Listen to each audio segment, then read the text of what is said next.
হরে কৃষ্ণ বন্ধুরা, তোমরা সবাই কেমন আছো? আশা করি গোবিন্দর কৃপায় তোমরা সবাই ভালো আছো, আমিও ভালো আছি। তো আজকে দ্বাদশীর দিনে তো গোবিন্দর জন্য রান্না বসিয়ে দিয়েছি।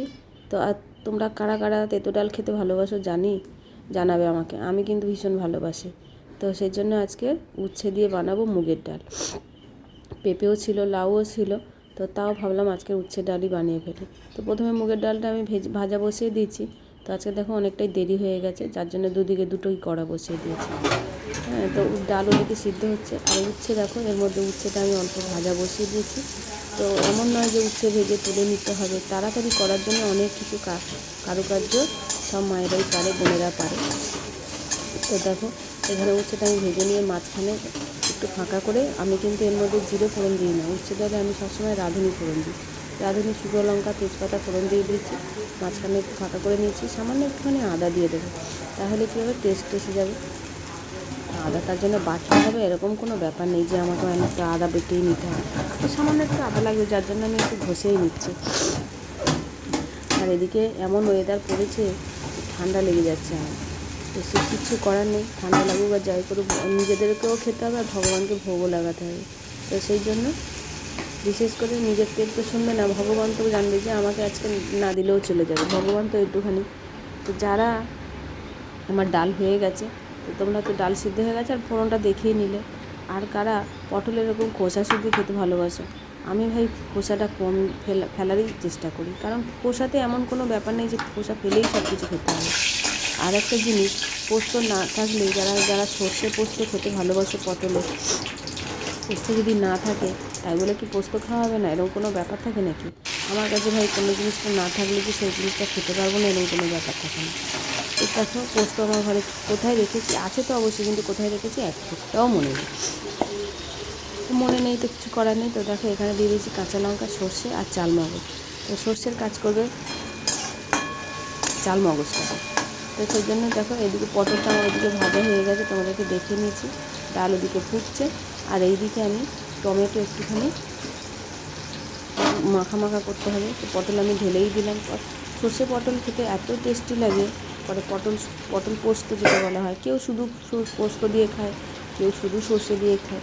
তো আমি শুধু সর্ষেটা এই কারণেই খাই না, শুধু সর্ষে খেলে নাক মুখ জ্বলতে থাকে, আর অনেকটা সর্ষের ঝাঁঝ থাকে, তো তখন খেতে কষ্ট হয়। তো একটু পোস্ত কিংবা একটু চাল মগজ এটা মিলিয়ে দিলে তাহলে কি ওই ঝাঁঝটার ভাগটা ভালো, পরিমাণটা ভালোই লাগে। অনেকে ঝাঁঝ খেতে ভালোবাসে, তারা শুধু সর্ষে বাটা দিয়েই খায়। তো আমি খেতে পারি না, তাই তোমাদের সঙ্গে শেয়ার করলাম। তো এটা তো হয়েই গেল। আজকে ভগবানকে কী ভোগ লাগাবো, সেই রান্নাঘরে ঢুকেই শুধু মাথার মধ্যে ওটাই ঘুরতে থাকে যে কী ভোগ লাগাবো ভগবানকে। একটা দুটো ভোগ লাগালে কি ভালো লাগবে দেখতে? ভগবানের কি মনটা শান্তি হবে? সে তো তার মনের ব্যাপার তো আমরা বুঝতে পারবো না। তো চেষ্টা করি যতটা করার। তো দেখো আমার পটল সর্ষে পোস্ত, এটা পোস্ত বলবো না, চাল মগজ দিয়ে বানানো। যাই হোক, দেখতে কি খারাপ লাগছে তোমরা কমেন্ট করে জানাবে। জানি অনেকে খারাপ ভাবে যে দিদিভাই সবসময় রান্নারই ভিডিও করে। এই কারণেই করি, রান্না ছাড়া ভগবানের জন্য আর কী করতে পারবো? ভগবানকে সাজানো, ভগবানের রান্না করা, যেটা করবো সেটা তো সব কিছু। সংসার মানেই আমাদেরকে সবসময় এটা মাথায় রাখতে হবে, যে জিনিসটাই আমরা করি না কেন, বাজার গেলে ভগবানের জন্য চিন্তা করে যেতে হবে যে কী সবজি নিলে আমি ভগবানের জন্য ভালো রান্না করতে পারবো। রান্নাঘরে ঢুকলে এটা মাথায় রাখতে হবে যে কী রান্না করলে আমার ভগবান খেতে পারবে, ভগবানের ভালো লাগবে। তো সেই জন্যই কোনো জামাকাপড় কিনতে গেলে সবসময় নিজেদের তো কিনছি, তার মধ্যে মাথায় এটা রাখতে হবে যে ভগবানের কোন ড্রেসটা কিনলে, কোনটা বানালে ভগবানের ভালো লাগবে। তো ভগবানই হচ্ছে আমাদের সব, বাবা মা বন্ধু সখা। দেখবে আমাদের মনের দুঃখ যদি কোনো মানুষের সঙ্গে শেয়ার করি, সে দেখবে সেটাকে নিয়ে হাসি ঠাট্টা অন্যের কাছে বলবে, কত কী করে। এটা কিন্তু দেখবে খুব একটা, অনেক সময় যত ভালো বন্ধু হোক, সে স্বামী হোক, তাই স্ত্রী হোক, কি বাবা হোক, মা হোক, তুমি হয়তো অন্যায় করেছো কি করনি, তারা কিন্তু সেটা নিয়ে হাসি ঠাট্টা করবে। ভালো হলে তোমাকেই বকা খেতে হবে, খারাপ হলেও তোমাকেই বকা খেতে হবে। কিন্তু তুমি যদি ভগবানের সঙ্গে শেয়ার করো, তোমার মনও শান্তি হয়ে যাবে। আর সেখানে কোনো আহা দেখেছো, মানে এই থালাটা হচ্ছে আমার একটু মাঝখানটা উঁচু, ধারগুলো ঢালু, তো সেই জন্য স্লিপ করে যাচ্ছে। এইটা কিন্তু ভগবানকে ভোগ খেতে দিই না এটাতে, এটা নিয়ে যাচ্ছে এই কারণে, কারণ আমি ভগবানের জন্য সবসময় কী করি, আগে সবজিপাতিগুলো তুলে নিই, নিয়ে ভগবানের ওখানে দুটো টেবিল লাগানো আছে, একটা ভগবানের জন্য, একটা সাইডে রাখা আছে। তো ওখানে আমি রেখে আসি, বাদ বাকিটা আমার এখানে পড়ে থাকে। পরে যখন আমরা খাবো সব মিলিয়ে নেবো, সেজন্য আগে আমি আগাম কড়ার থেকে তুলে নিয়ে আমি ভগবানের জায়গায় রেখেই আসি। তো সেই কথাটা কেটে গেল। তো সেই জন্য তোমাদেরকেও বলি, দুঃখ কষ্ট অন্যের কাছে না শেয়ার করে ভগবানের সঙ্গে শেয়ার করো। এমন নয় কিন্তু যে সে তোমাকে কিছু বলে না বলে সে শুনতে পাচ্ছে না, বা বলছে তুমি শুনতে পাচ্ছ না, এটা কিন্তু নয়। সে বলতেও পারে, শুনতেও পারে, সব কিছু পারে। সে শুধু দেখে মানুষের যে সে তুমি কতটা ভগবানের সঙ্গে কথা বলছো। ভগবানের কাছে গেলে আর চুপচাপ ভগবানের কাজ করে চলে আসবে, সেটা কি ভালো হয়? সেও তো বসে আছে সারাদিন রাত, যে তুমি একটু যাবে কখন, তার সঙ্গে একটু কথা বলবে, তবেই তো সে আনন্দ পাবে। সেই জন্য সবসময় চেষ্টা করবে তাই তার সঙ্গেই কথা বলা। মানুষ তো আছেই, মানুষের সঙ্গে কথা বলা।